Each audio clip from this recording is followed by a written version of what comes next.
Hey guys, this is OddOneGaming. This is going to be another Raid Shadow Legends video. In today's video, we're going to talk about one champion that is on the progressive chance this week, right? And the reason why I decided to talk about it and the reason why I decided to make a video on it is because I'm actually using this champion instead of my Duchess Lily. So that's why on the thumbnail you might have seen the, I'm not sure exactly what I'm going to use at the end, but it's either going to be Duchess 2.0 or better than Duchess, right? And honestly, the reason why I'm saying that is because he has a really interesting and unique kit. What champion am I talking about? Well, if you look over here, I'm talking about this bad boy over here. Let's see, can we go from here? Yes.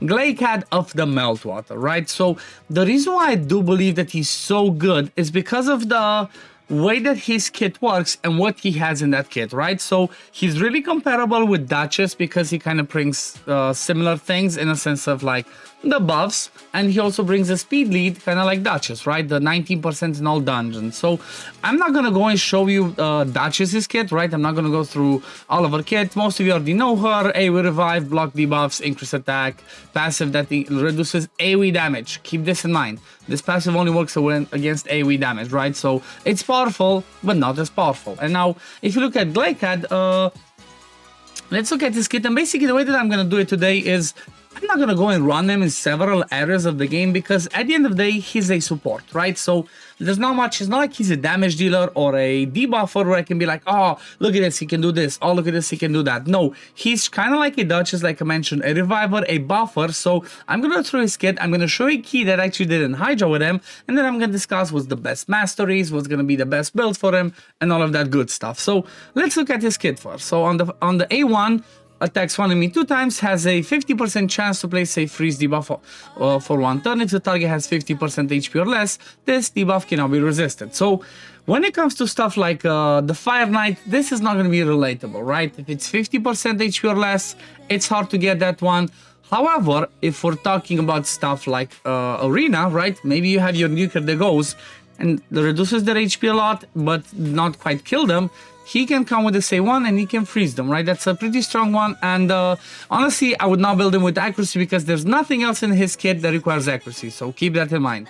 Now, if we look at the A2, places increased attack buff on all allies for 2 turns. Also has a 100% chance. I hate when they have has a chance to place a buff, but it books up to 100% chance of placing perfect veil buff on all allies except this champion for 2 turns. So kind of like Duchess, right? Duchess does increased attack and block debuffs and perfect veil. He does increased attack, perfect veil, but he also fills the turn meter of all allies by 15%. That can be powerful, right? Especially when we're talking stuff like Arena, when we're talking about stuff like Hydra, having increased attack and the perfect veil, which is amazing for Hydra, and also the turn meter boost, that's massive, right? That's just amazing for his kit. Now, if you look at the A3, this is one that I like a lot, right? The way that they coded and the way they worked it is just amazing. Revives all dead allies with 40% HP and 25% turn meter. Also places an increased attack buff and increased defense buff on all allies for 3 turns, right? Not 2 turns, 3 turns. These buffs will be placed even if no allies were revived. So that's the cool thing compared to a Duchess, which she has to revive in order to place that veil and the continuous heal. He does not. He can place an increased accuracy and increased defense even if nobody is revived. And the amazing thing is also, if no allies were revived by the skill, grants this champion an extra turn. And this is the part that, from my point of view, makes him better than Duchess, right? Why am I saying that? Well, they have the same point of having perfect veil and increased attack on a 4-turn cooldown, but because this one grants an extra turn, this one is technically on a 3-turn, and same principle with this one. Goes on a 4-turn, because of the extra turn, it pretty much goes down to a 3-turn, right? So this is what makes it amazing. And not only that, he has a passive that allies under a perfect veil placed by this champion deal 10% more damage. Doesn't sound like a lot, but this adds up when we're talking about Hydra. Also, allies under a perfect veil buff placed by the champion deal an additional 10% damage to enemies under veil or perfect veil buffs. This is not going to be efficient for Hydra, so it doesn't really matter. And then when it comes to the lead, 90% speed in all battles. Also, look, check this out. 112 base speed. That's pretty fast. That's pretty fast. So overall, from my point of view, okay, I'm not saying Duchess is trash. She's top 10 legendary in the game, right? Top 10 supports. But from my point of view, the way that his kit is made, Glaicad is a little bit better than Duchess. I would say that he's better than Duchess when it comes to the end game. The reason why I believe Duchess is maybe better in the early game is because of that block debuffs, right, that she also brings. That can be useful for clan boss, that can be useful for like places where you need the block debuffs. He doesn't have that, right? He has no cleanse and he has no block debuff that he brings. However, he brings that extra increased defense and increased accuracy. So overall, I do believe he's better. Now, let me show you exactly what he managed to do for me in my Hydra team, right? This is a Nightmare Hydra team that I tried. You know, no cheese team, no Wixwells, no Trundles, no nothing. He managed to bring me such a good support in this team that I did 1.1 billion on Nightmare. Obviously, Teox does insane damage. I do have some other strong ones, you know, don't get me wrong. Othorion, Draco, Krisk, Nekmo, it's a, you know, it's a pretty good, pretty well-built team overall. But the fact that, you know, you can see he only did 13 million damage. He's not a damage dealer, keep that in mind. But he was such a good support. He pretty much always kept that perfect veil on, always kept that increased defense, always had that increased defense, increased accuracy. And honestly, the way that he works in Hydra, I could half the accuracy of everybody else, right? Right now, there's 1, 2, 3, 4. I have 4 people that actually I have. Let me actually see if I can show you at least a couple of them. I have several people that have like this, right? 300 accuracy. Then if I look at my Krisk, he has 353 accuracy. If I look at my Nekmo Star, 389. You kind of get the idea, right? Also, if I do look at this, I have the extra bonus from my Great Hall for the area bonuses. So because of the fact that he brings that increased accuracy on a 3-turn, that's on a 4-turn cooldown, and that gets extra turn, he pretty much will always have that increased accuracy up, which means that I could build him, right? I could build everybody else around him with a lot less accuracy. So let's say for Nightmare Hydra I need 400, that means if I take like, you know, if I make that half, that's 200. If I take 50%, that's 300. So I could build everybody with like 260, 280 accuracy, right? And he brings that increased accuracy, and I hit the milestone I want. That means I can push more speed, more damage, more survivability. So that's what he brings as an amazing champion there. Now, when it comes to the builds, let me show you. This is the build that I thought worked best, but this is because this one worked best for me, for specifically the Hydra, right? I specifically built him to be my Hydra support champion, and for that reason, I built him in 9 pieces protection, right? Because he brings 4 buffs, right?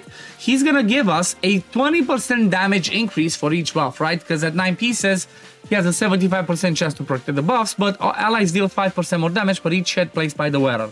So, 2 buffs over here, plus another 2 buffs over here, that's 4 buffs. Not only does he bring 10% damage from the passive, he also brings a 20% extra damage from the protection 9 piece. And that's, you know, just makes him mind-blowing. 30% extra damage boost from him definitely makes him, you know, a class over Duchess. I cannot believe I'm saying that. Cannot believe I'm saying that, but from that point of view, I believe he's 1 class over Duchess.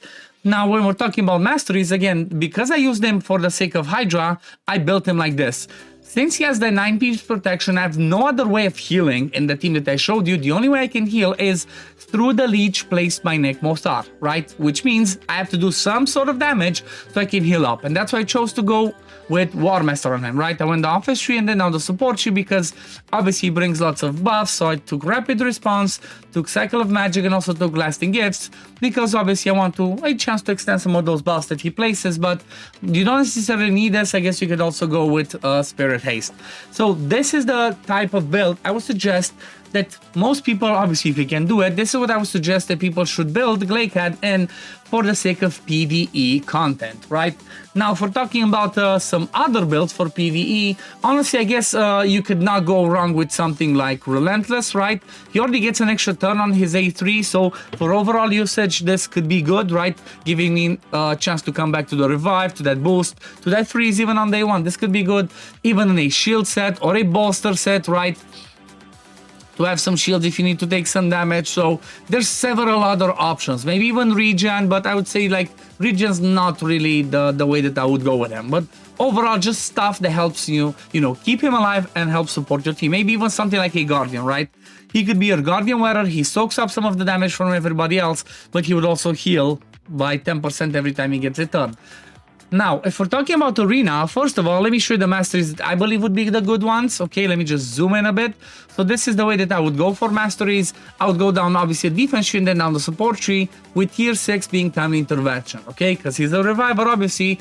You want him to keep gaining that turn meter whenever allies drop under 20%, drops under 25%. So this is going to be really helpful. Also really helpful cycle of revenge, because you want him to keep gaining turn meter, so he keeps using his supportive kit, right? The revives, the boost of turn meter, the increased attack, all of that good stuff. Also, let me show you exactly the stats that I managed to get on him. 299 speed, and then I tried to get him 500 resist, right? Because I'm fighting Nightmare Hydra, I want him to not get debuffs, right? The perfect, the True Fear is obviously gonna land on him if he hits the Head of Torment, but apart from that, I don't want the heal reduction to be landed, I don't want poisons, I don't want provokes, you know, I don't want none of that. And because he doesn't need any other stats, just speed and some survivability, just gave him the resistance that I needed, and then as much speed as I could, and also with some survivability. So yeah, when it comes to masteries, this is what I would go for Arena. And then when it comes to Arena build, I guess what I would suggest in Arena for him would be something like, again, you can still go protection, right? If you can try and get him as fast as possible, he would be the one, even though it's not same level as an arbiter, right? But he could be the one that brings you the increased attack or the perfect veil, brings you this. Or there's another cool way that you can use him alongside. Maybe you have somebody like a King Narcissus, right? Let me just show you what I mean. So King Narcissus has a skill over here that says damage inflicted. What is it? Depending on the number of buffs. Where is it? Or is it on the passive? There's a part. Let's see. Okay, increases damage inflicted by the skill by 10% for each buff on the target, stacks up to 50%, and by additional 10% for each buff on this champion, right? So if you get 4 buffs, you get 40% straight up more damage for Narcissus. So if you bring somebody like a Glaicad in your team, or even if you don't use Narcissus, you can, if he's fast enough, he goes first, you can have increased accuracy, increased defense, increased attack, and perfect build, and a turn meter boost in one turn. Right? If you manage to go first, and obviously if there's a Torment out there, it's going to be a problem because you get frozen. But if there's no Torment out there, that's what I would say. You know, he can just straight up, just like that, give you 4 buffs in Arena, and you know, good luck somebody killing you, right? Good luck somebody killing you unless they come and strip off all of your buffs. Now, when it comes to some different builds, like I guess some good suggestion would be, as I mentioned earlier, for PV bolster, right? If you give it, he doesn't have the highest base HP, but 21k is definitely really good. So having a bolster to give you bigger shield could be really good. Also something like his stone skin, right? It doesn't have to be 6 pieces, even a 4-piece stone skin, so he manages to survive the initial run. You know, then he can do his revives, do his turn meter boost and whatnot. This could be another good kit. What else? Guardian again can be really good for that one. Swift parry, if you can get it fast on to be annoying. He'll basically be a supportive, tanky reviver in there. He would not be something like full on speed like Arbiter. No, he would be fast, but with some quirky kits to help you, like I said. Shield set, stone skin, some protection, all of that cool stuff. But yeah, I guess that pretty much wraps it for the video today, guys. I hope you enjoyed. If you enjoyed this type of video, please let me know in the comments down below, because if I see that lots of people enjoy it and want to see more of these, I'm obviously going to make more of these videos. I've not focused too much on champion spotlights unless they were fusion. So again, if this is something that you would like to see more on my channel, let me know, and I'm gonna, I'm gonna abide and I'm gonna do that. But for now, thank you all for watching, guys. If you did enjoy this video, like it, subscribe to the channel to see when I upload next, and I'm gonna see you on the next one. Peace, love, take care, everyone. Bye, guys.